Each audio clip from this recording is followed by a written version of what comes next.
कितना है √2 कॉमा 1/√1/3 कितने 3। यहां से मुझे ए का मान अगर 3 मिलेगा तो यहाँ पर मुझे 3 रखना होगा। पहले शुरुआत करेंगे यहां से, क्या लिखेंगे शून्यकों का योगफल, शून्यकों का योगफल, योगफल क्या होते हैं alpha plus beta equal -b/a। चलिए मान रखिए √2/3 रखना पड़ेगा एक ही जगह पर, क्योंकि मुझे एक ही जगह पर यहाँ 3 मिल रहा है तो यहाँ भी मुझे 3 रखना होगा। अगर मैं 3 का डिवाइड किया तो 3 का गुणा भी करना पड़ेगा -b/a। अब यहाँ से मान निकालिए, b का मान मुझे -3 √2 मिल गया, यहाँ से ठीक मिल गया। अब देखिए a का मान कितना आया यहाँ पर 3।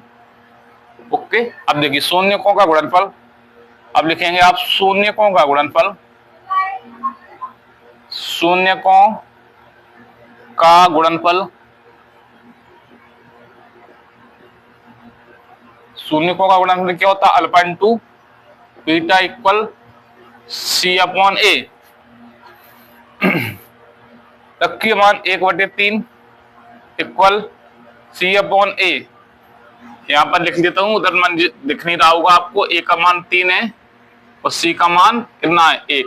अब रख दीजिए आता है इसमें, किसमें रखना बहुपद के मानक रूप a² plus bx plus c में मान रखने पर, मान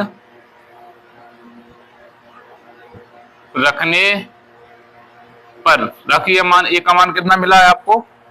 आप देखेंगे कि a का मान मुझे 3 यहां से प्राप्त हुआ है। कितना प्राप्त हुआ 3x², b का मान 3 √2x प्लस c का मान 1 है तो 1 रख देंगे। निकल के आ गया, आप समझ सकते इसको। चलिए आज की हम अपनी क्लास को यहीं समाप्त करते हैं, वो आपको मिलेंगे तब तक के लिए नेक्स्ट वीडियो में।